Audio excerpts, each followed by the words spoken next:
We are underway. Genia Goodin in the yellow with black. Strong kick there early by Wong. Now she's trying to go for that takedown. And that's a smart strategy against a fighter that she's giving up 4 inches to, TJ.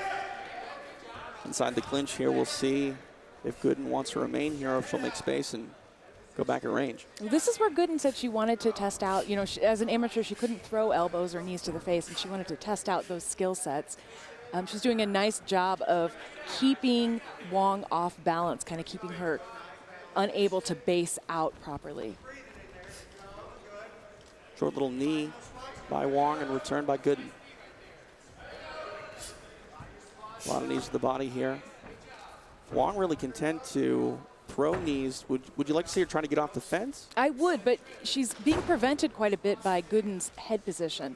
Even though Goodin is taller, by getting her center of gravity like underneath Wong and really driving that forehead in, she's making it very hard for Wong to find the opportunity to get off. Wong needs to find a frame, or, well, I guess she's going to climb up on top of her. But she needs to find, you know, a way to get around there. She has the neck, does Wong. Goodin trying to push away the head and get free. Might be deep.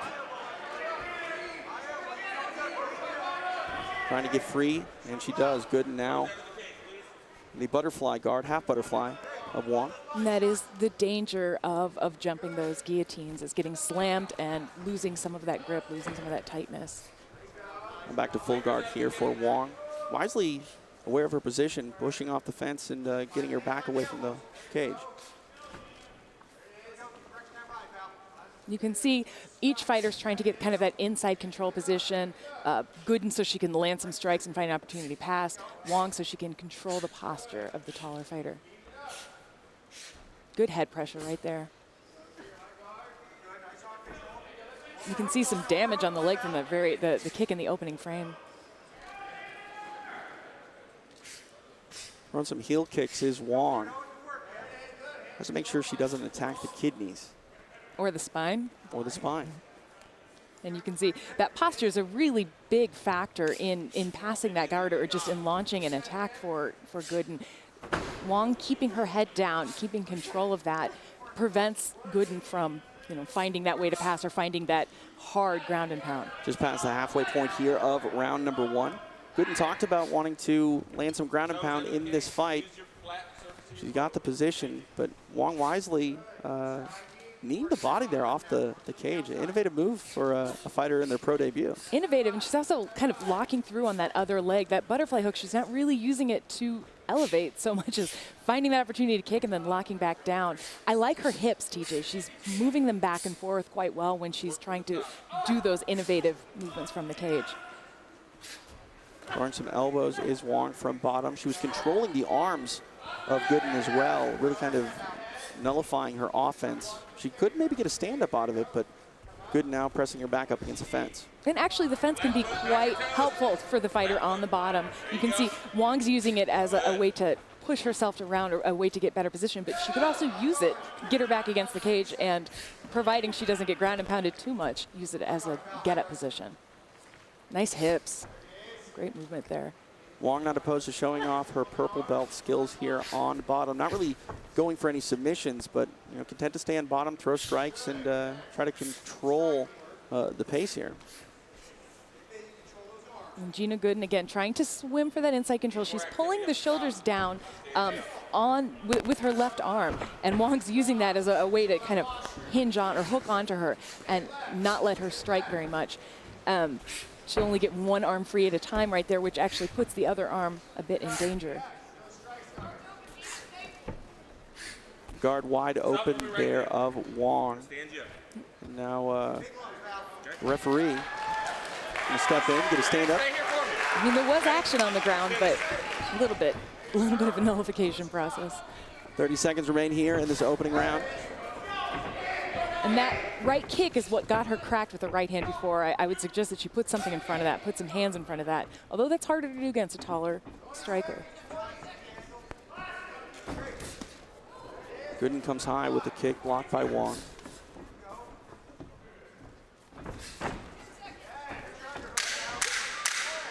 Scramble, nice takedown there. Dying moments here, round number 1. And you can see Wong is able to get the guard after being taken down like that, but that could have taken some of the wind out of her sails. Round 2 underway. Wong coming in early with that kick you mentioned in round number 1. Not really setting it up.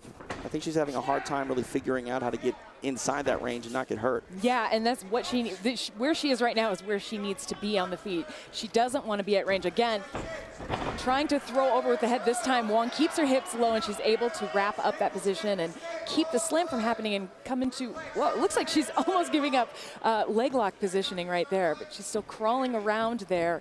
I love when they get in these scrambles, TJ. Been trying to attack that left leg of Wong. Maybe knee bar attack. Wong wise to it. Looks like she's trying to figure for that leg, and she does. Goodin sticking with it, though.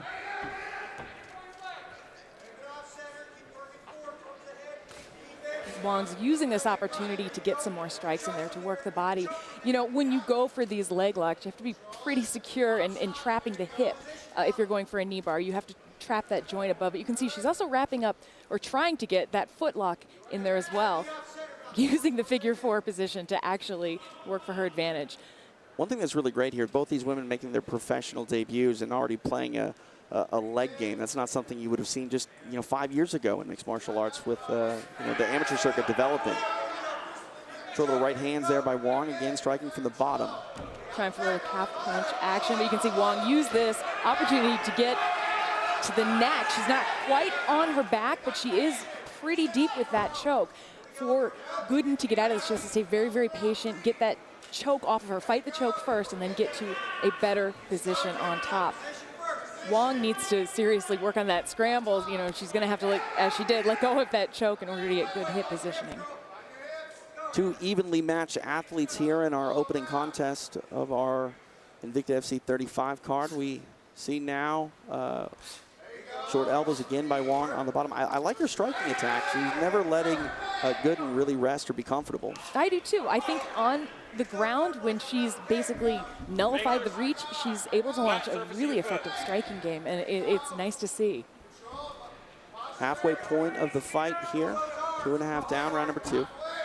Again, keeping the posture of Goodin, really keeping her wrapped down and keeping her from getting any kind of pass while she's moving the hips and fighting those strikes. Goodin striking kind of from the outside and landing, looks like some pretty hard shots to the ears there. Goodin has landed some ground and pound here throughout this fight, but really hasn't postured up and used, her length there, staying really close and compact. Is that smart? Well, since her arms are overhooked, she's in a pretty bad position to just immediately posture. She'll be giving up an armbar or a triangle right there, but she should, if she can get inside control, pin those biceps down, get that posture, she'll be in a much better position to use gravity behind those strikes, get some harder strikes. You mentioned those overhooks by Wong. Generally, that posture from the bottom player is one of, let's just stall and try to get a stand-up, but that's really not the case here with Valerie Wong. No, it's not. She's, what she's showing is a very good MMA ground game. This isn't just like sort of jiu-jitsu for points. This is jiu-jitsu to set up the strikes, jiu-jitsu to get, those elbows in. And you can see Goodin's getting quite red. Triangle attempt right here. She's triangling up her legs. I don't know if that arm's all the way in or out. Goodin's right arm. Goodin now stacking. Touch over a minute remaining here in round number 2. Valerie Wong very game and aggressive off of her back, but in the back of her mind, Julie, I think she needs to know that judges, they do value top position. At what point does she need to bail being aggressive and maybe try to get back to her feet or, solidify the position a bit more and show that she's controlling the fight? Well, I think that just comes from attempting more submissions, going for those subs, letting go of maybe taking a risk of Goodin getting a little bit more posture so that she can go for those subs. So it's a question of, am I going to use striking to get what I want and keep her locked down like this? Or am I going to let her open herself up for some risks? 30 seconds remain here in round number 2. I quite like this game, to be honest. It's not maybe crazy exciting, but there's some technical work going on there. You can see Goodin just passed that right knee over the top, and she's getting to a half guard position. Final 10 here, round number 2. And this is where I, as a judge, if I were judging, would say it's a little bit more dominant than just being in the guard. Getting to a half guard gives her more of an opportunity to really get in there. She can frame up, she can get a better posture that way than in a full guard. Third and final round underway. Again, leading with that right kick. This is where Goodin's been able to land that straight right down the middle. I would suggest she does a little bit more of that, letting those hands go right down the center, as she did just now. Closing the distance there off that strike by Wong is good. Now back up against the fence. Really landing some of that dirty boxing to the body there. You can see, again, Wong is trying to tie her up, using an overhook position, trying to keep control and keep Goodin from getting real extension so she can get those hard shots. Goodin's, again, dropping her head underneath the chin of Wong in order to create space to throw those strikes or go for one of the judo throws that she has done in the first round. Double underhooks is a really good position for her. I would suggest that she suck the lower body out from the cage and really get to a slamming position.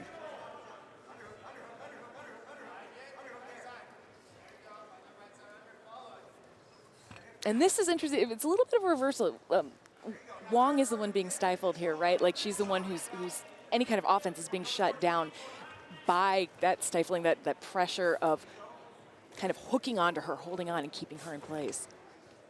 I know you're a fan of that head pressure by Goodin here as well. I mean, Wong not only being controlled, but done so in a manner where it looks like she's not comfortable, to say the least. No, and it's those braids. Braids can actually, you know, it's not just the head pressure. I mean, it controls your posture, but they can be abrasive, and it's a great, I don't think it's a weapon necessarily. I think it's a great thing to have on your side.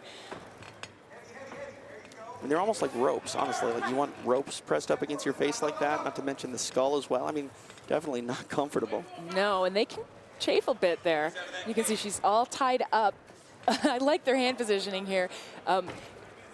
Wong is not getting high on that underhook, and Goodin's using that opportunity to frame with both her hand and her head there.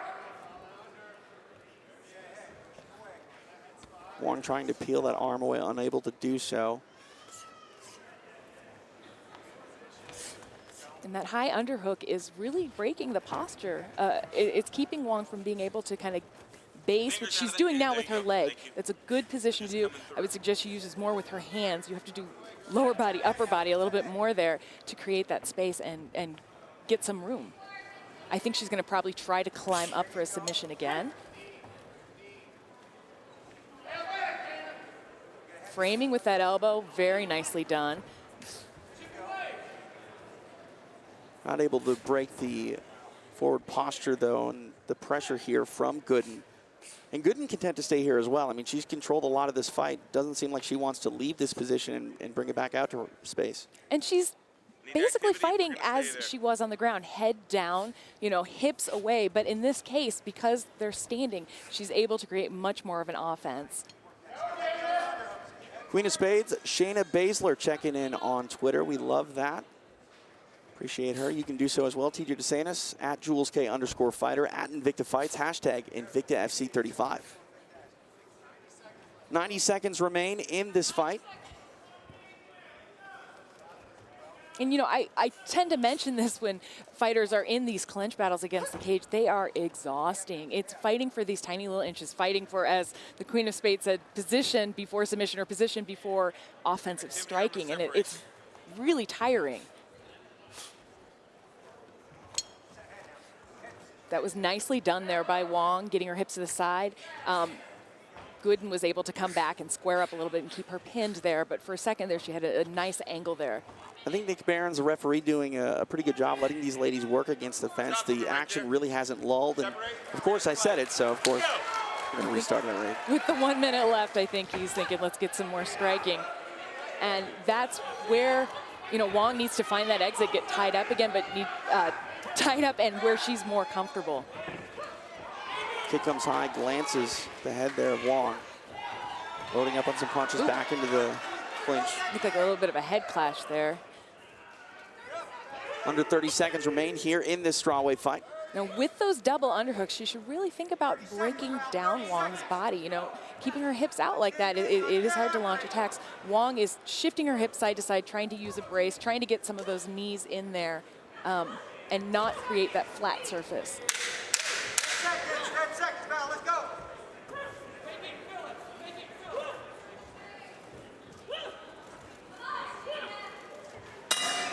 Ladies and gentlemen, having gone the distance, we go to the scorecards. Here are your score totals. Judge at cage side, Greg DeFilbis, scores the contest 29-28 in favor of Goodin. Judge Kevin Champion scores the bout 29-28 in favor of Wong. And Judge Stephen Graham scores the contest 29-28 for your winner by split decision. And now undefeated, Genia Goodin.